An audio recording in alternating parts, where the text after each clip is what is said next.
Ladies and gentlemen, welcome back to the channel. I've been waiting a wee while to say this, and to be honest, I can't quite believe that I'm saying it in mid-October. But it's mid-October, and we've got a Celtic transfer talk. I'm not lying to you. Celtic transfer talk.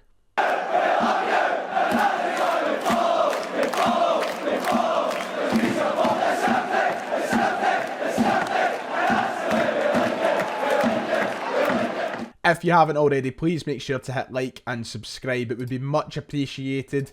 It's good to be talking about Celtic, real things, good conversation, something to get your teeth into. It's been a while. International breaks. What can you do? Apologies very quickly. Last night I was meant to go live on the channel. I advertised it in yesterday's career mode video. I also had it advertised all day on the channel. Then, in the 11th hour, I was saved. I got a Luke Combs ticket last minute. So, sorry, I had to prioritise things. Yeah, Luke Combs comes first. So, sorry about that, lads. Instead of last night's live stream, we'll do it tonight. So, 7 o'clock, we'll be live on the channel just for a wee chit-chat about Celtic before Scotland take on France. So, check it out if you've got nothing else to do. You're all welcome. It's always nice to have a catch-up. Wow, a Celtic transfer talk. I can't believe it myself. I've been waiting for this. It's my favourite series. No matter if you're talking about someone who has absolutely no chance of joining Celtic or someone who's imminently coming through the door. It's always fun. It's always good to talk about, and some more names are being thrown around with Celtic and ahead of this January transfer window in a couple months' time. So Celtic aren't resting, and we've got a few names to discuss in this episode, one in particular. So, yeah, we're going to get right into it. There are some clear areas that Brendan Rodgers will want to strengthen in this Celtic side. There's no denying that. We've started the season pretty well. I'm happy. Domestically, we've been really good, aside from the cup disappointment. On a European stage, we've been unlucky. But that's where it's been shown to us that we need improvement. We need quality players across the park. And I'm sure that Brendan Rodgers and the board will want to strengthen certain areas to make sure that we keep our grip at the top of Scottish football. We are the big dogs. We are the guys that run this country, and we don't want those things to change. So hopefully Brendan Rodgers has been, yapping away at the board to get things done, and maybe these names that are being thrown around are a sign of things to come over the next couple of transfer windows.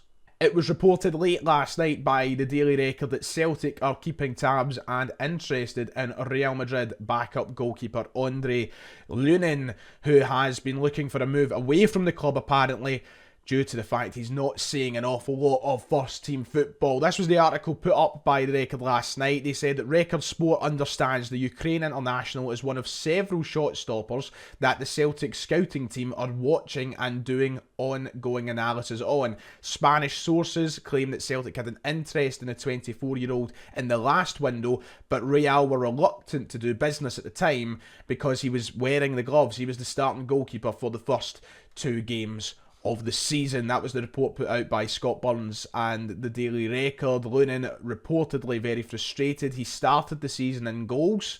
Of course, Thibaut Courtois out for a very long time, a lengthy injury for one of the world's best keepers. Big opportunity for Lunin, perhaps, to come in and claim a chance, an opportunity of being Real Madrid's number 1. But no, Real Madrid, of course, went out and signed Kepa Arrizabalaga, however you say his second name, from Chelsea. And automatically took that spot. Lunin dropped to the bench once again. Understandable frustration. And now Celtic may be ready to pounce on a move for the disappointed Real Madrid keeper. What a signing that would be. Just cutting to the chase, would be a very good signing for Celtic. A keeper who, still at only 24 years of age, being young and one of the brightest goalkeeping prospects in Europe, I would say. That would be a massive coup for Celtic. I'm not going to sit here and pretend that you're signing the next best thing or the next, Peter Schmeichel or Petr Cech or any of these great goalkeepers, because ultimately he's a number 2. He's not starting games for Real Madrid, but there's a reason that Real Madrid went out and signed him a few years ago when he was a youngster playing games for Zorya over in Ukraine. It's because they saw the talent in him, they identified that.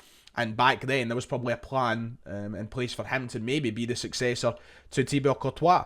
That hasn't materialised. They haven't taken the gamble on that quite yet. And understandably, he is now looking for a next step and somewhere to play his football. And the £5 million valued keeper, I think Celtic could be a wonderful match for him. European football, starting week in, week out, taking over from an ageing Joe Hart, basically guaranteed to be the number one. It's kind of a match made in heaven should he be the option that Celtic go for. Keep in mind, before we discuss more about Lunin, in the article it says this is one of the names that Celtic are looking at. They're looking at a number of goalkeeper options, and he's not the first goalkeeper that we've been linked with in the past couple of transfer windows. We heard talk about Clayton Kelleher from Liverpool, of course. That didn't happen. Liverpool not really willing to sell. We heard about Dominic Livakovic, which never materialised. That fell through if there was ever serious enough interest from Celtic.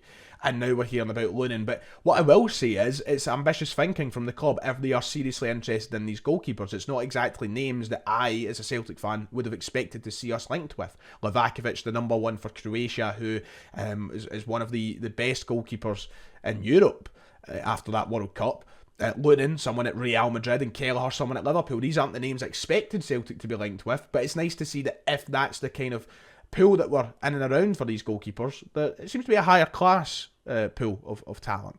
So obviously it's been a quiet time at Real Madrid for Andre Lunin, who has had a couple of loan moves and amongst there as well. But let's have a look at his career. Last season he actually did manage to make 7 appearances in La Liga, including 3 clean sheets, which isn't too bad considering he was called into action after the Courtois injury.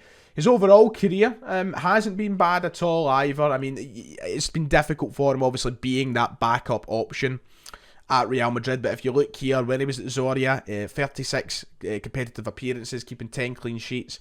He was loaned out to Real Oviedo, Leganes, Valladolid as well, where he's kept a number of clean sheets. So he's still young, and he's maybe not got the first team appearances that you would like for a starting goalkeeper, but I think that over the course of those games and his international appearances, he's got 9 caps for the Ukraine national team. Over the games that he has managed to play, he's definitely showed talent as a goalkeeper. The statistics go to show that as well. As I've already mentioned, good enough for a move to Real Madrid, the biggest club in world football. You've evidently got talent there. It's not like they signed him for the sake of it. It's somebody who can come in and fill that bench position and happily be a backup keeper, but that was never the aim for a young goalkeeper. It's different from, Man City going out and getting a Scott Carson. This is someone they had plans for, and the evidence was there to suggest that he could have been the next number one. Is he as good an option as what Dominic Livakovic was in the summer? No, I'm not going to sit here and say he is. Who knows, he could be. He's a few years younger than Livakovic, but especially after that World Cup performance, it really feels like Livakovic should have been the player that Celtic pulled the trigger on. However, I'm not going to grumble or be disappointed should they go in for Lunin, because I think there is a seriously talented goalkeeper there. And now you've got to weigh up the fact that Joe Hart, his contract is up at the end of the season. He won't be a Celtic player next year unless he signs an extension, which hasn't happened yet. But if Hart wants to stay next year, I think he would be a great number 2. If he's willing to do that at this stage of his career, it would probably be a smart decision to stay at a club where he's been welcomed and loved, and he's had such a great impact on with his leadership skills, his personality. That could be an option for him to be number 2 to the likes of Andre Lunin. But his contract is up at the end of the season, so Celtic now need to act. They need to find a goalkeeper, and the January window would be a perfect time to sound out that option. They can't allow other players to get away. Their top options, the guys that they think are at the top of the pile and have scouted for a long time, might be Lunin. They need to pull the trigger on these guys. Livakovic got away. I don't know what made it a deal that Celtic didn't go for, if it was a wage, if it was a transfer fee, whatever, but they can't keep allowing that to happen. And that's when you find yourself in a situation with someone who's not good enough.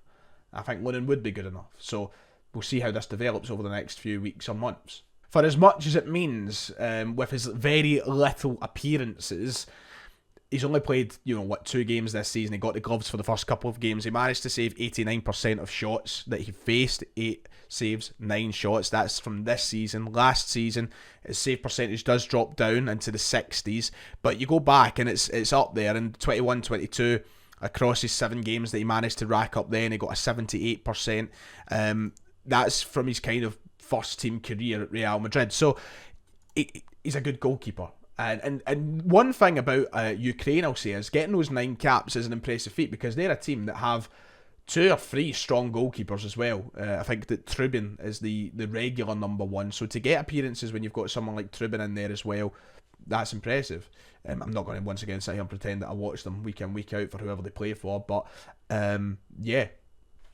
We'll see what happens. Opinions. Would you like Celtic to go for Trubin? Sorry, not Trubin, Lunin.